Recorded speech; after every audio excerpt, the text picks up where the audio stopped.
Millionaire returned home to find his wife abandoned in an alley.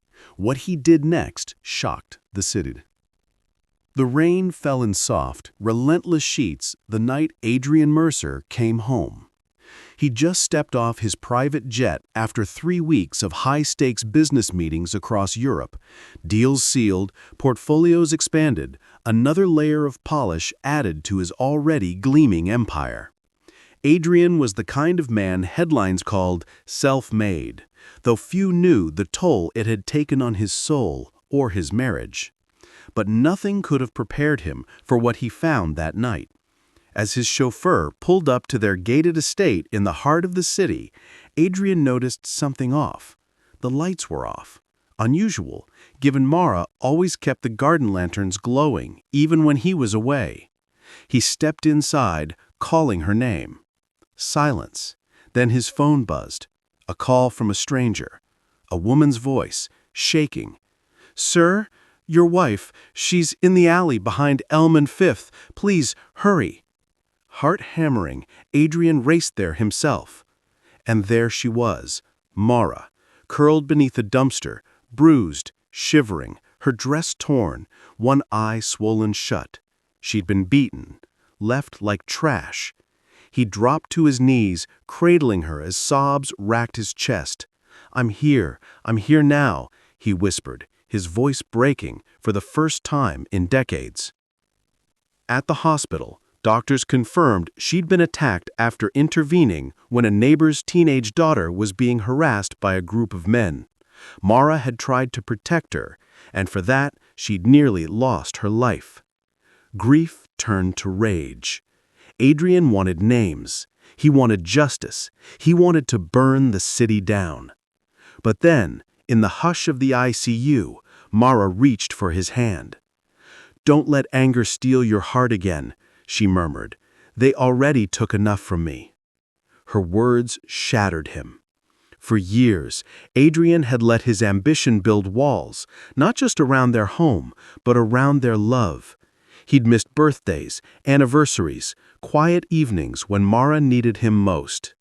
And now, when she needed him most, he hadn't been there. So he made the decision that would change everything. Instead of calling lawyers or PR teams, he did the unthinkable. He told the truth.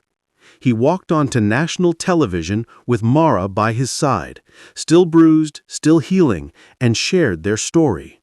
Not as a billionaire protecting his image, but as a husband who failed and a man who finally understood what truly mattered.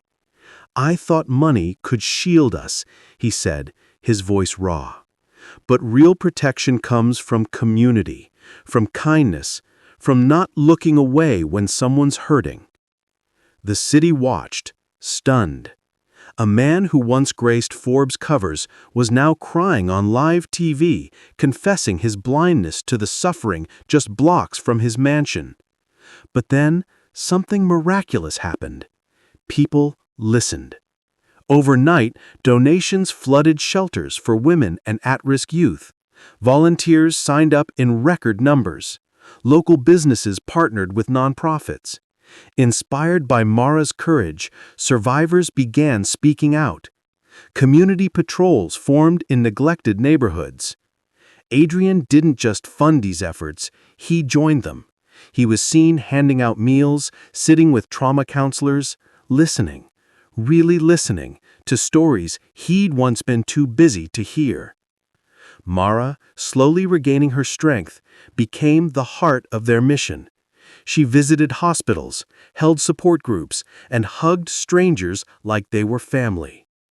Her laughter, once rare in their gilded home, now echoed through community centers. Their love, once strained by silence and distance, bloomed again, not in luxury, but in shared purpose. Months later, at the grand opening of the Mara House, a shelter for women and children escaping violence, Adrian stood before a crowd not of CEOs, but of everyday heroes. Nurses, teachers, single parents, and teenagers who'd found hope. Mara taught me that wealth is measured not in dollars, but in how many lives you touch with compassion, he said, his voice thick with emotion. The city wasn't just shocked, it was transformed. And at the center of it all stood a couple who refused to let tragedy define them. Instead, they chose love. They chose action. They chose to turn pain into purpose. Because sometimes the most powerful revolutions begin not with a roar, but with a whisper in an alley, and the courage to answer it. If this story moved you, don't forget to like, share, and subscribe to ACA Story Tales. Your support helps us bring more powerful, emotional stories that heal hearts and ignite change. Comment below, what would you have done in Adrian's place?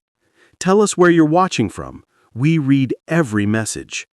Stay connected, stay kind, and never underestimate the power of one act of courage. Thanks for watching.